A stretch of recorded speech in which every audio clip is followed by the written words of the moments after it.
No coração da Zelândia, biólogos fizeram descobertas inovadoras numa fenda, revelando uma surpreendente variedade de espécies até então desconhecidas que permaneceram escondidas durante séculos. Esta emocionante exploração abre uma janela para um novo mundo de biodiversidade, onde os mistérios da natureza vão sendo revelados um após o outro. Entretanto, um tipo diferente de descoberta está a acontecer no Médio Oriente. O rio Eufrates, outrora uma poderosa tábua de salvação para civilizações, está a encolher rapidamente. Ao fazê-lo, segredos antigos há muito enterrados estão a emergir das profundezas. Este fenómeno natural chamou a atenção tanto de crentes como de céticos, com muitos a questionarem-se se este é o cumprimento de uma profecia bíblica. A Bíblia, nos seus textos sagrados, predisse que nos últimos dias o rio Eufrates secaria, abrindo caminho para o grande desígnio de Deus se desenrolar. Agora, à medida que a água recua, mistérios há muito escondidos sob a superfície do rio estão a ser revelados ao mundo. Poderiam estas revelações surpreendentes ser um sinal claro de que estamos testemunhando o desenrolar da profecia? Estaremos realmente à beira da grande tribulação, um período descrito como de ajuste de contas divino. O que está a acontecer no leito do rio Eufrates poderá alterar para sempre a nossa compreensão da história e do futuro. Junte-se a nós em uma jornada para descobrir a verdade por trás deste evento profético e explorar o que ele poderia significar para o retorno de Jesus Cristo. À medida que o Eufrates continua o seu recuo lento mas constante, expõe não apenas relíquias e artefactos antigos, mas também descobertas arrepiantes e enervantes. Entre as descobertas mais surpreendentes relatadas pelos habitantes locais está uma enorme e misteriosa estrutura esquelética descoberta no leito do rio, uma enorme criatura semelhante a uma serpente que parece desafiar qualquer explicação.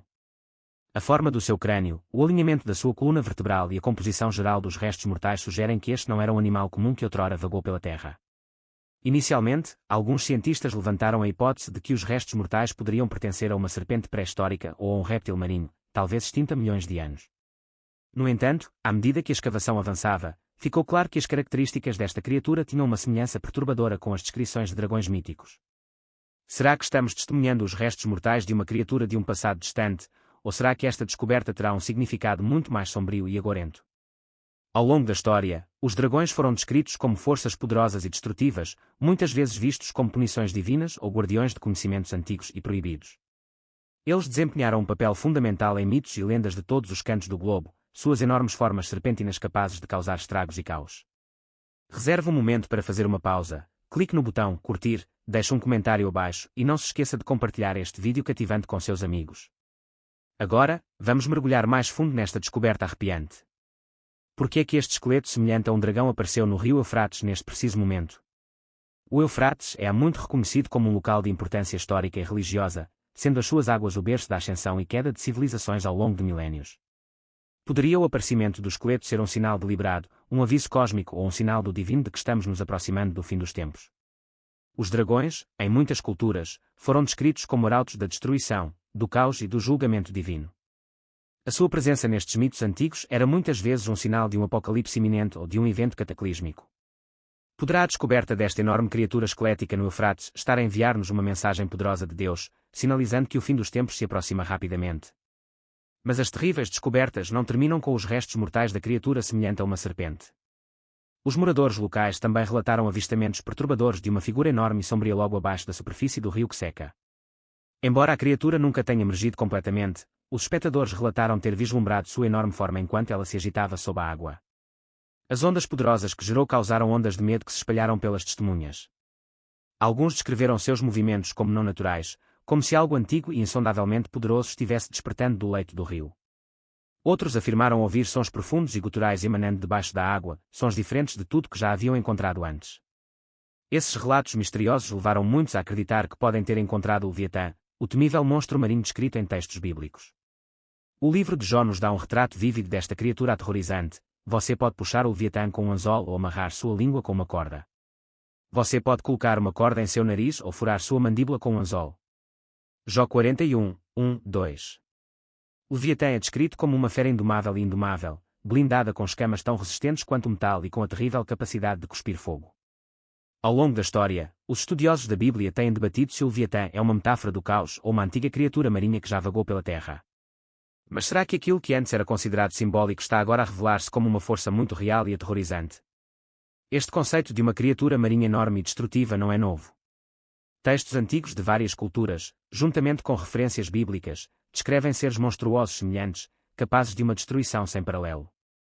No Salmo 74, 14, diz-se que Deus esmagou as cabeças do Leviatã, sugerindo a existência de múltiplas cabeças ou formas da besta. Isaías 27:1 também profetiza a queda do Leviatã, chamando-o de serpente fugitiva e serpente torcida, prevendo em última análise a destruição do dragão que reside no mar. Será que o Leviatã não é apenas uma entidade singular, mas uma força recorrente que reaparece em tempos de grande turbulência? Alguns acreditam que esta onda de seres sobrenaturais, sejam anjos, demónios ou outras criaturas ocultas, poderia ser um sinal de alerta de Deus de que o fim dos tempos está se aproximando. À medida que ponderamos sobre estes acontecimentos estranhos e perturbadores, uma questão permanece em primeiro plano: por que é que o Leviatã, uma criatura tradicionalmente ligada ao mar, apareceria no rio Eufrates? A ideia de que o Leviatã, uma criatura das profundezas, possa ser encontrado no leito de um rio é desconcertante, mas levanta várias possibilidades. Alguns acreditam que, à medida que o rio seca, ele expõe criaturas que ficaram presas nas suas profundezas durante séculos, criaturas que durante muito tempo estiveram escondidas do olho humano. Outros sugerem que o que estamos testemunhando pode não ser uma criatura física, mas sim uma manifestação sobrenatural, um aviso divino de coisas ainda maiores que estão por vir. O livro do Apocalipse também fala de duas grandes bestas que surgirão no fim dos tempos, uma do mar e outra da terra.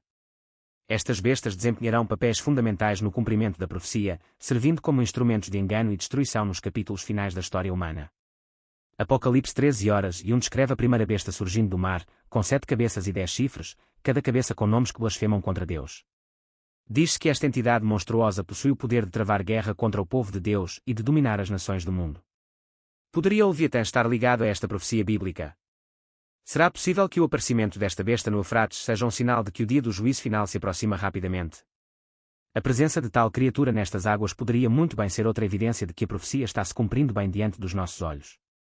Antes de continuarmos, não se esqueça de nos enviar um super chat se quiser apoiar nossos esforços. Suas contribuições nos ajudam a trazer mais insights sobre esses tópicos fascinantes. Além dos avistamentos desta enorme criatura, os sons que emanam do leito do rio acrescentam ainda outra camada de mistério. Alguns sugerem que estes sons profundos e ressonantes são uma manifestação dos antigos demónios que, segundo a lenda bíblica, foram aprisionados por Deus no rio Eufrates como punição pela sua rebelião. Esses demónios foram trancados na escuridão para evitar o caos e a destruição que poderiam ter desencadeado na terra. À medida que o rio seca, muitos acreditam que isso pode significar o despertar destas forças antigas, anunciando um tempo de grande transformação. O que a Bíblia diz sobre os demónios?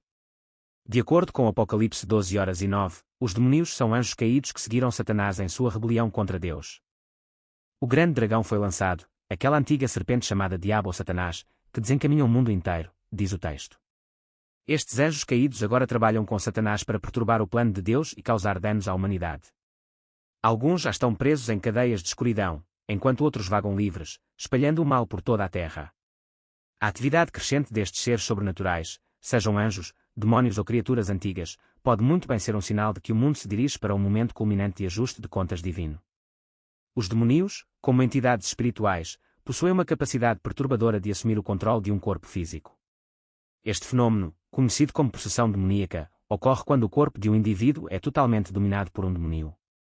Contudo, é importante notar que isso não pode acontecer com um filho de Deus. Por quê? Porque o Espírito Santo reside no coração de todo verdadeiro crente em Cristo, 1 João 4:4.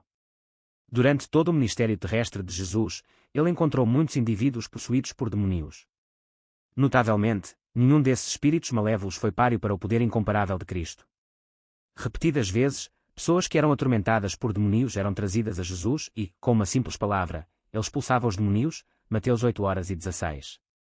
A autoridade de Jesus sobre os demónios é uma das confirmações mais profundas de sua divindade. Em Lucas 11:20, o próprio Jesus aponta para este poder sobrenatural como evidência de que ele é de fato o Filho de Deus. Os demónios que o confrontaram estavam bem cientes de sua identidade e o medo deles era inconfundível. Eles gritaram em desespero: "O que você quer conosco, Filho de Deus? Você veio aqui para nos torturar antes da hora marcada." Mateus 8:29. A resposta deles revela algo assustador: os demónios sabem que seu destino final é de sofrimento e tormento. Eles entendem que seu tempo é limitado. Entretanto, Satanás e as suas legiões de demónios têm um objetivo claro: causar estragos na obra de Deus e desencaminhar a humanidade através do engano. 1 Pedro 5:8, 2 Coríntios 11:14-15.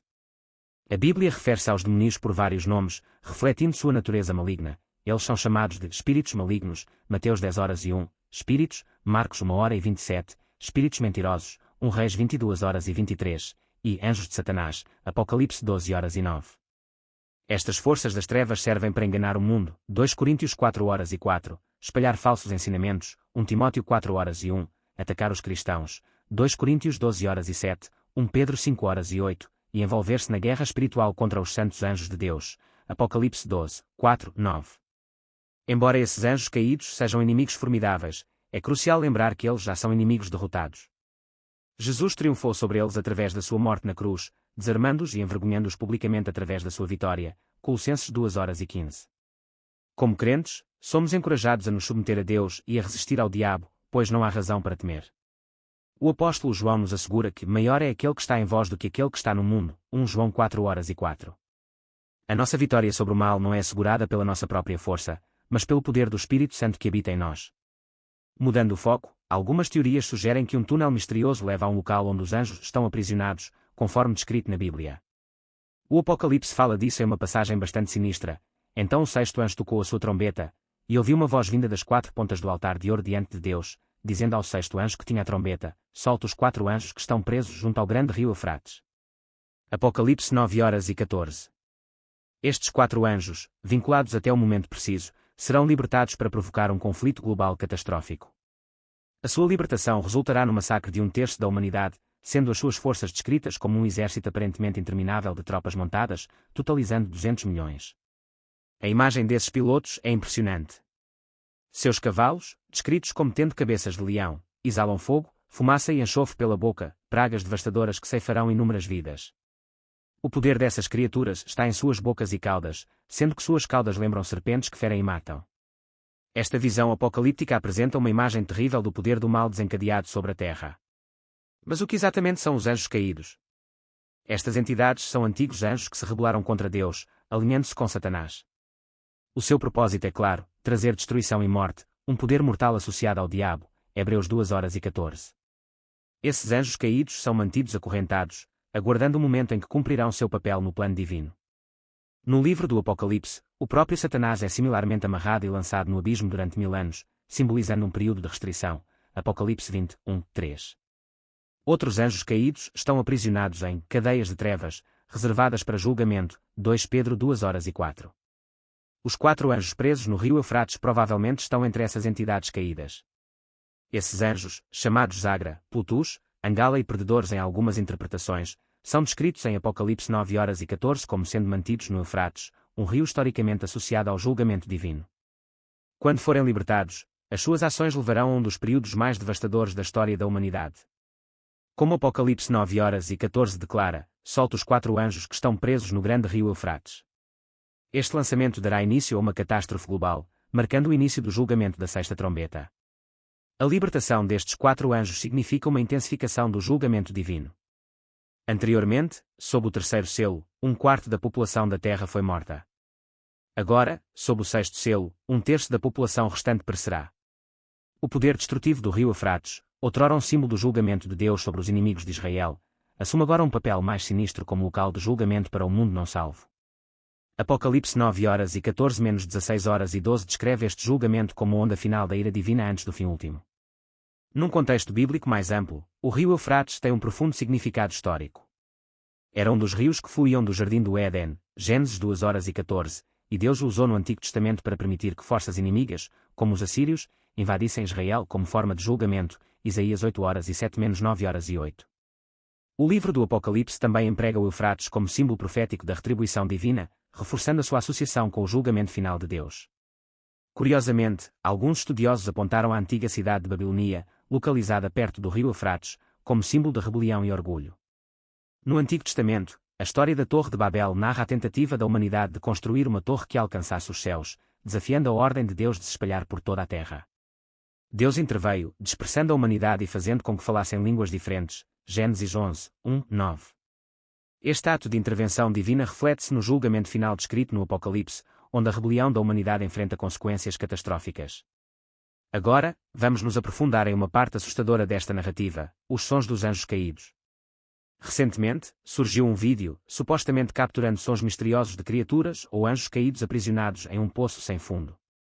De acordo com a profecia bíblica, 4 desses anjos estão atualmente presos sob o rio Eufrates. Quando forem finalmente libertados, desencadeará uma praga devastadora sobre a Terra, matando um terço da humanidade com o poder de 200 milhões de cavaleiros. Esta visão apocalíptica de Apocalipse 9, 13, 21 descreve o toque da trombeta do sexto anjo, sinalizando a libertação desses anjos e os eventos catastróficos que se seguem. As imagens são ao mesmo tempo aterrorizantes e surreais, cavaleiros vestidos com armaduras vermelhas, azuis e amarelas, com cavalos cujas cabeças lembram as de leões, cuspindo fogo e enxofre pela boca. As pragas desencadeadas por essas criaturas são nada menos que apocalípticas, trazendo destruição através do fogo, fumaça e enxofre. No entanto, apesar desta devastação, os restantes sobreviventes recusam-se obstinadamente a arrepender-se dos seus maus caminhos. Eles continuam adorando demónios e ídolos e persistem em seus pecados, recusando-se a voltar para Deus. Esta rebelião persistente ilustra os corações endurecidos da humanidade face a um julgamento esmagador.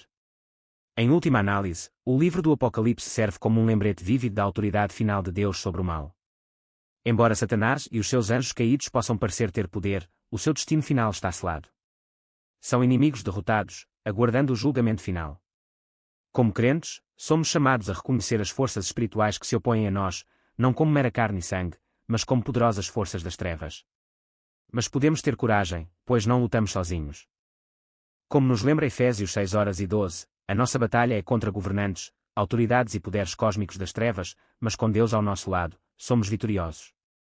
O Vale do Eufrates, o local onde se diz que os 4 anjos estão presos, carrega uma profunda história de decadência moral humana. Esta terra testemunhou algumas das primeiras expressões da natureza sombria da humanidade, começando com a formação da primeira confederação guerreira, Gênesis 14. Acredita-se que o primeiro assassinato também ocorreu perto do Jardim do Éden, no Vale do Eufrates, Gênesis 4:8. Com o tempo, o vale tornou-se um terreno fértil para a idolatria, especialmente a idolatria babilônica, que se espalhou por toda a região e acabará por enfrentar a condenação, conforme predito em Apocalipse 18 e Zacarias 5. Apocalipse 9, 13, 21 ilumina ainda mais a invasão iminente das forças do norte. Neste capítulo, um enxame de gafanhotos demoníacos é libertado do abismo profundo, trazendo terror à terra. Essas criaturas não são apenas gafanhotos comuns, mas são simbolizadas por 200 milhões de cavaleiros fortemente armados, montados em cavalos com cabeças de leões e caudas de serpentes. 4 anjos, estacionados no rio Eufrates, permitem que este exército perverso atravesse e cause estragos à humanidade, possuindo potencialmente os 200 milhões de cavaleiros, causando tal destruição que um terço da humanidade é exterminado. No entanto, apesar da devastação cataclísmica, os restantes sobreviventes recusam-se a arrepender-se. A sua rebelião contínua inclui uma ladainha de pecados graves, idolatria, assassinato, feitiçaria e imoralidade sexual. As profecias de Joel 2 e de Ezequiel 38 falam do avanço do exército do norte contra Israel, um conflito que, embora destinado a estimular o arrependimento, muitas vezes só leva a mais sofrimento e violência. Isto sugere que o julgamento que vemos no Apocalipse não é apenas um aviso futuro, mas um reflexo do tormento espiritual que aflige os ímpios nas suas vidas agora, bem como do castigo eterno que os espera. O sofrimento humano, nas suas múltiplas formas, está intimamente ligado à progressão gradual do pecado. Raramente o pecado leva à paz ou ao contentamento, em vez disso, entra numa espiral de turbulência e agitação mais profundas. Muitas vezes, a extensão total das consequências da corrupção permanece oculta, mantendo a população em geral inconsciente do verdadeiro custo. Em Apocalipse 9, uma estrela cai do céu para a terra durante o julgamento da quinta trombeta. Esta estrela não é outro senão Satanás, a quem foi dada a chave do abismo. Usando esta chave, ele liberta um enxame de demónios semelhantes a gafanhotos sobre a terra, atormentando os incrédulos com tal intensidade que eles anseiam pela morte, mas ela permanece indescritível. Esses gafanhotos, semelhantes a cavalos de guerra, são liderados por um governante chamado Apollyon, que significa destruidor. Agora, voltando-nos para uma descoberta emocionante e inesperada, uma cidade antiga. Em janeiro, as autoridades da região do Kurdistão no Iraque tomaram uma decisão ousada de drenar parcialmente o reservatório da barragem de Mossul, o que inadvertidamente expôs os restos de uma cidade antiga. Os arqueólogos, que tiveram apenas alguns dias para explorar antes que o nível da água subisse novamente, conseguiram mapear um local significativo do Império Mitanni, que remonta a cerca de 3.400 anos. Embora a existência desta cidade fosse conhecida pelos habitantes locais desde a construção da barragem na década de 1980, nunca tinha sido extensivamente estudada. Esta cidade, que se acredita ter sido destruída por um terremoto por volta de 3.500 a.C., tinha suas estruturas e artefatos notavelmente bem preservados.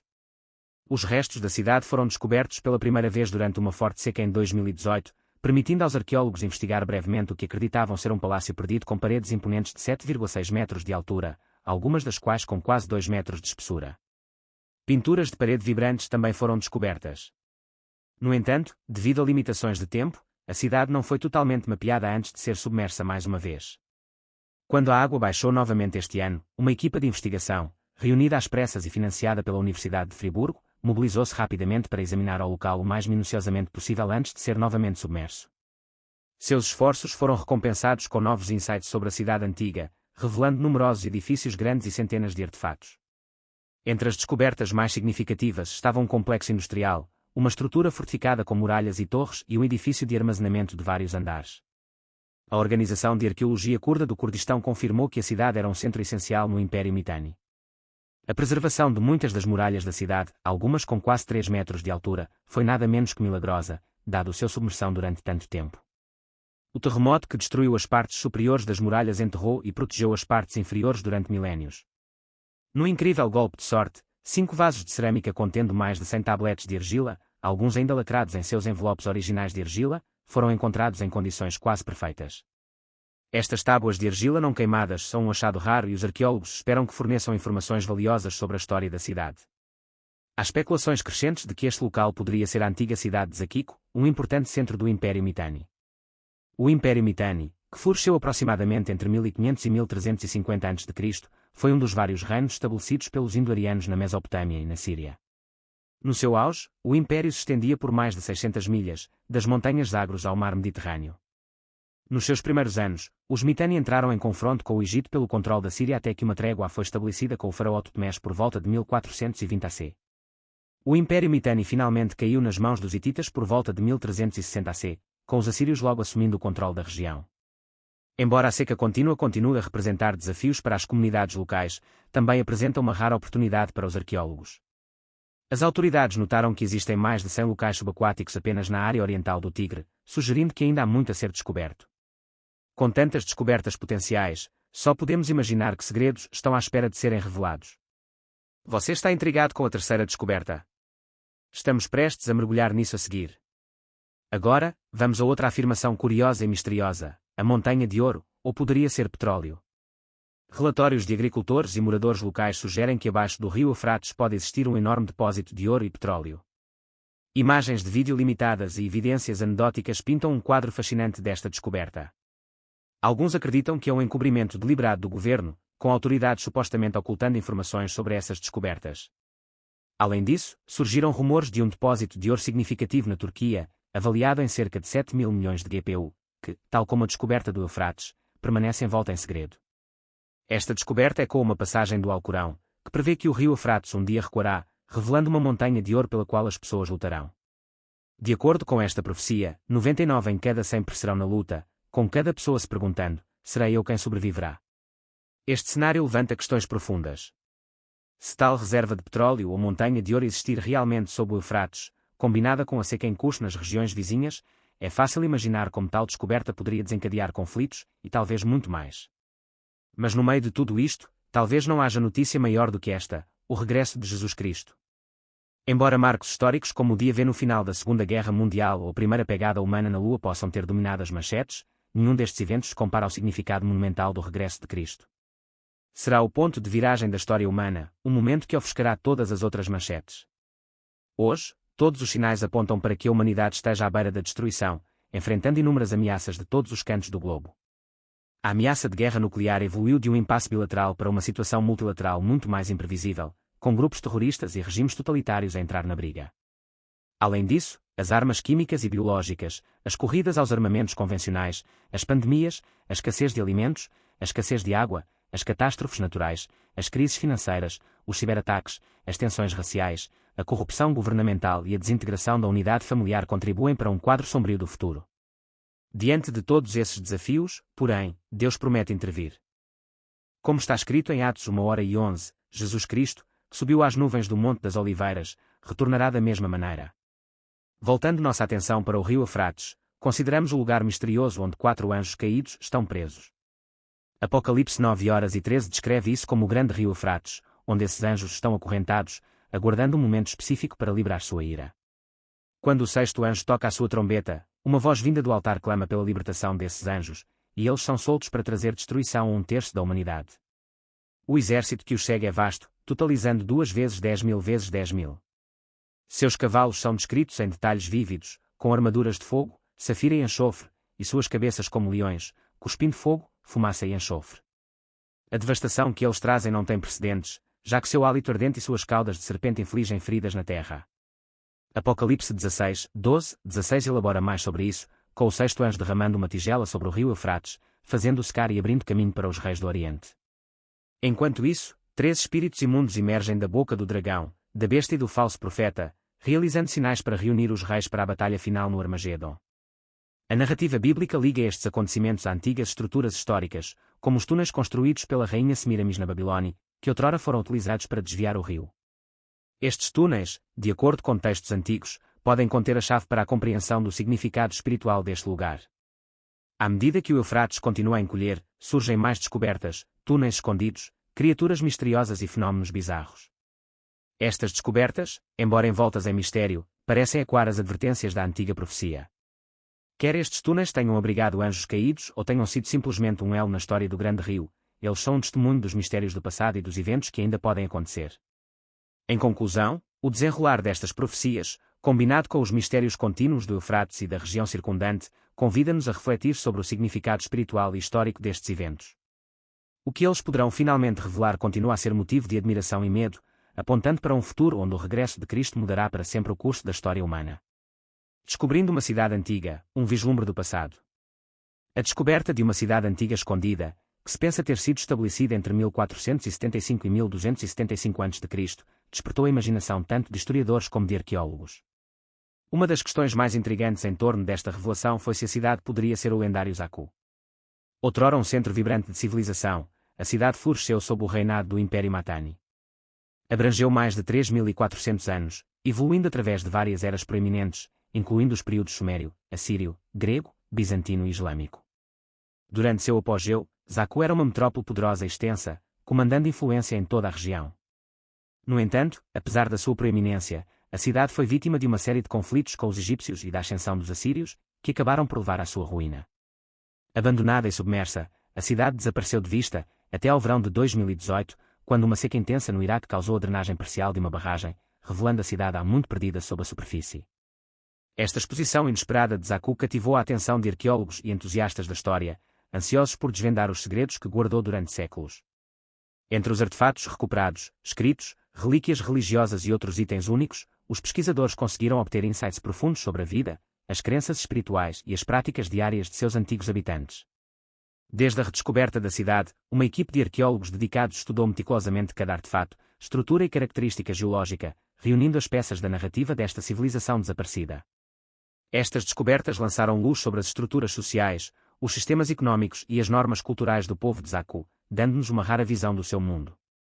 Textos e hinos religiosos ajudaram os investigadores a compreender a vida espiritual do povo Zaku, enquanto intrincadas pinturas e esculturas rupestres retratam atividades cotidianas e eventos significativos, oferecendo uma janela única para a sua expressão artística e identidade cultural.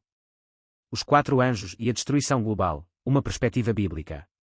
No âmbito da profecia bíblica, a imagem dos 4 anjos sendo libertados para trazer destruição à terra carrega um simbolismo profundo. A construção passiva do verbo soltar, ou libertar, neste contexto, significa autoridade divina, somente Deus ordena a libertação desses anjos, sinalizando o início de eventos cataclísmicos.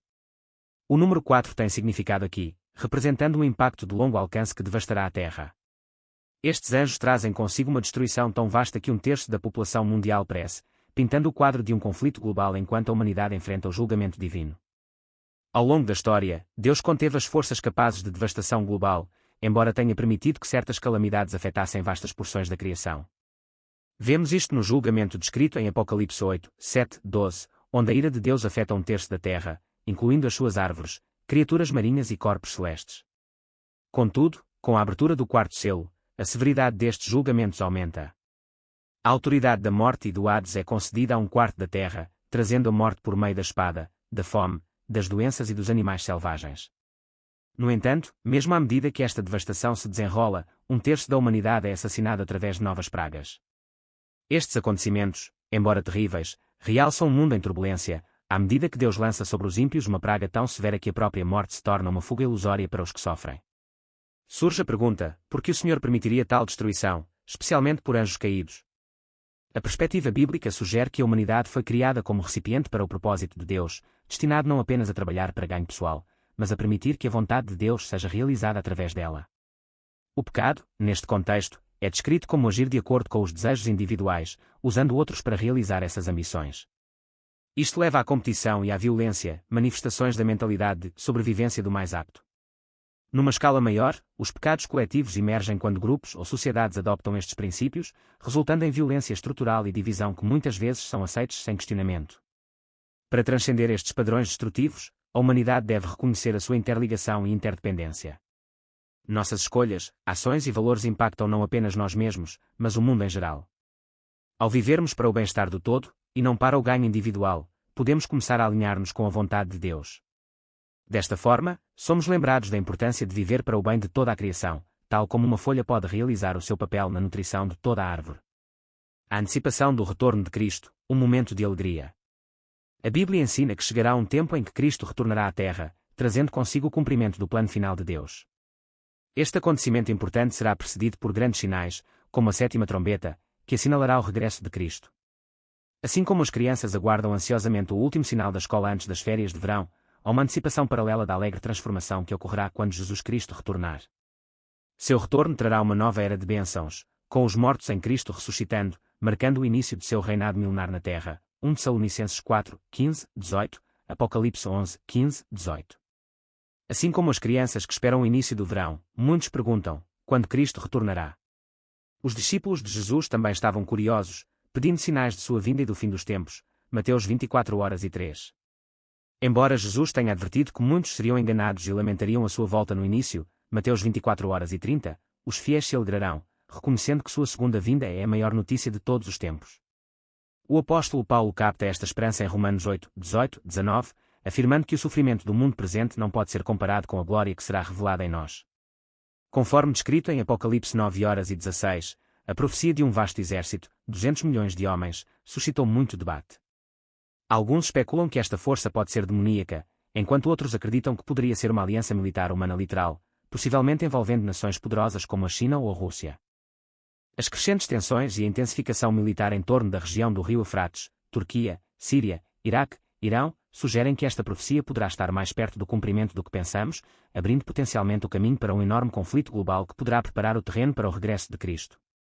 A chamada final, a sexta trombeta está prestes a soar. À medida que o rio Eufrates seca, as tensões globais continuam a aumentar e fenómenos estranhos se desenrolam, muitos começam a acreditar que a profecia da sexta trombeta está a aproximar-se do seu cumprimento.